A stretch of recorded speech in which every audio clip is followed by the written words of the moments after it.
If there is something that you want to change, if there is a goal that you are trying to reach, your money, your weight, your relationships, your thoughts, you cannot get where you're wanting to go if you don't get really honest about where you're starting from.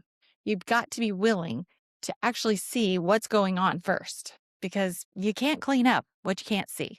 And that's what we're diving into today.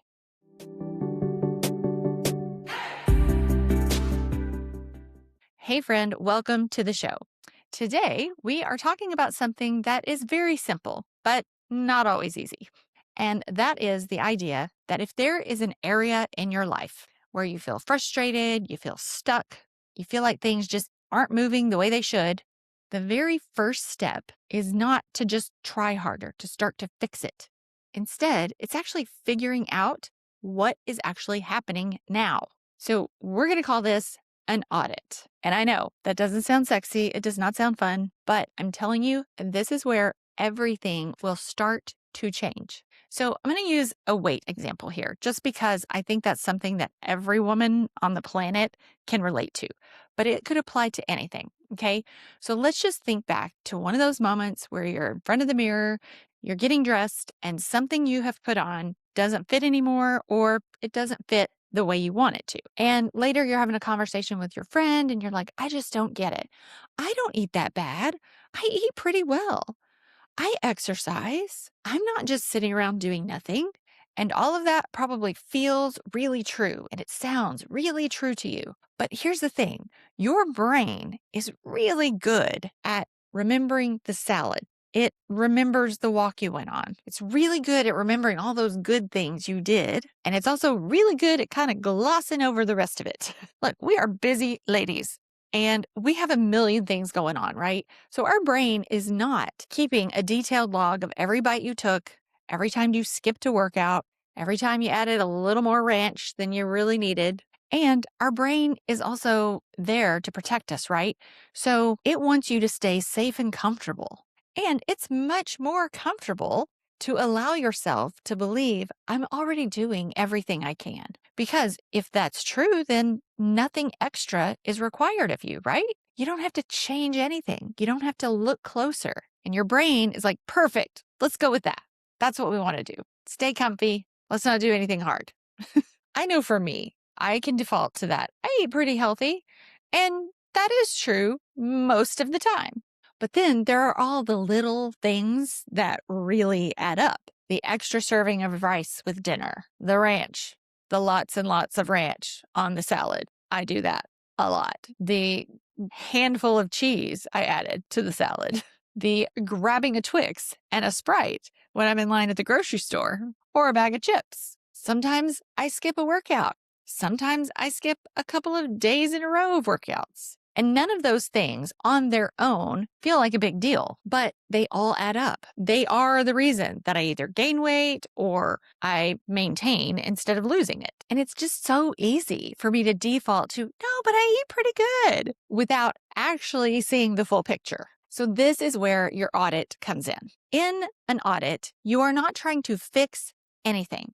You're not trying to change your behavior at all. You're not trying to eat perfect. You're not trying to be better. You are just observing. You are collecting data and you're getting honest with yourself so that you can look at it objectively because you cannot change what you cannot see. This is going to help you figure out your starting point on the map so you can find your way to the destination. So if we're talking about food, that might mean that I literally track every single thing that goes into my mouth for a week.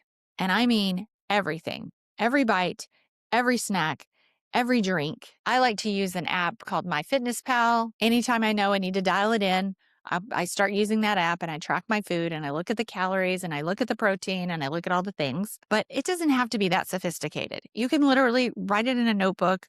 You can put it in the Notes app on your phone. But the key is to do it in real time. I'm just using food as the example, but you could do this with all kinds of things.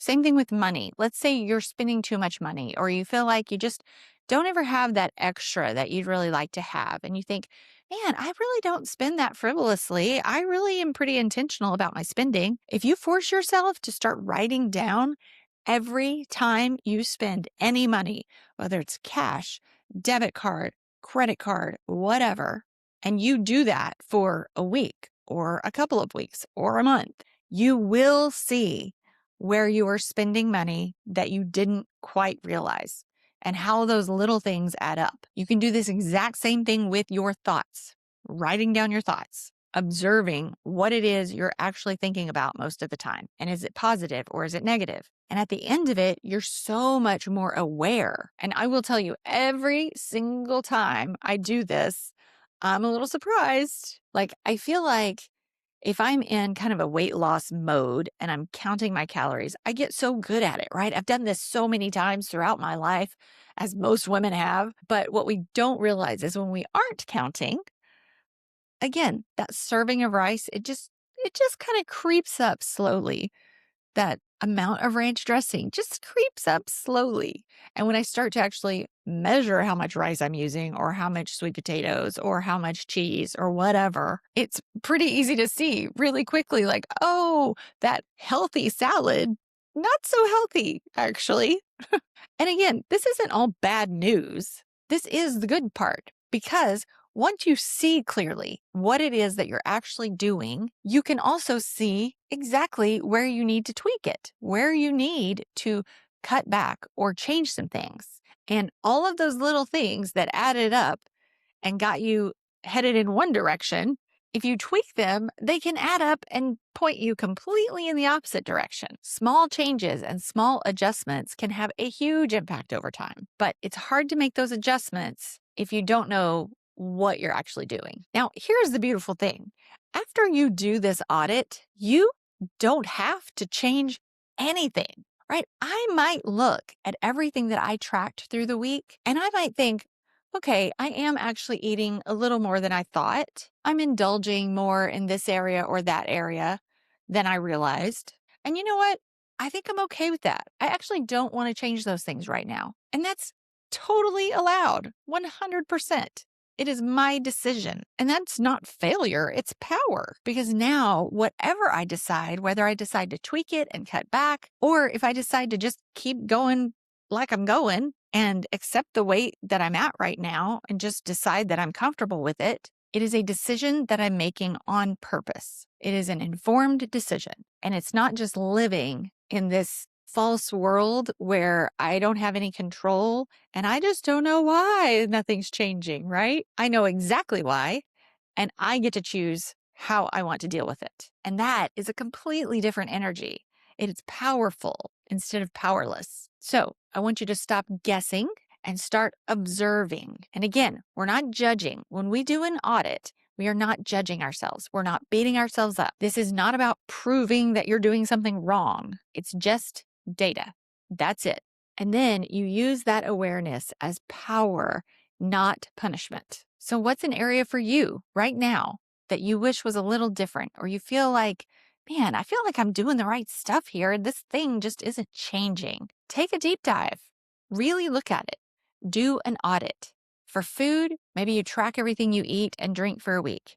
For money, maybe you track everything you spend for a week or more. For your thoughts, maybe you sit down every morning and you write out what you're thinking.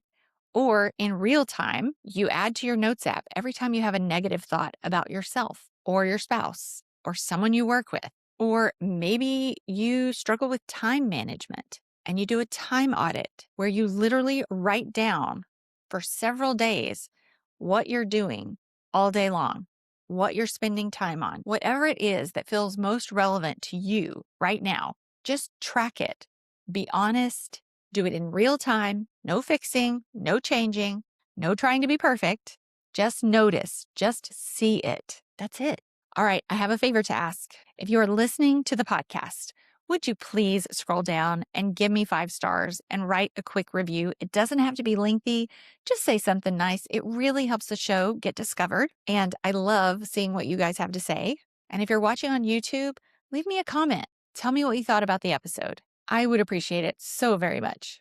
So remember, at the end of the day, you cannot change what you cannot see. And although it can feel a little uncomfortable to take that closer look, it is also where you take your power back. So much more of your life is within your control than you even realize. And as soon as you see it clearly, then you can decide what you want to do about it.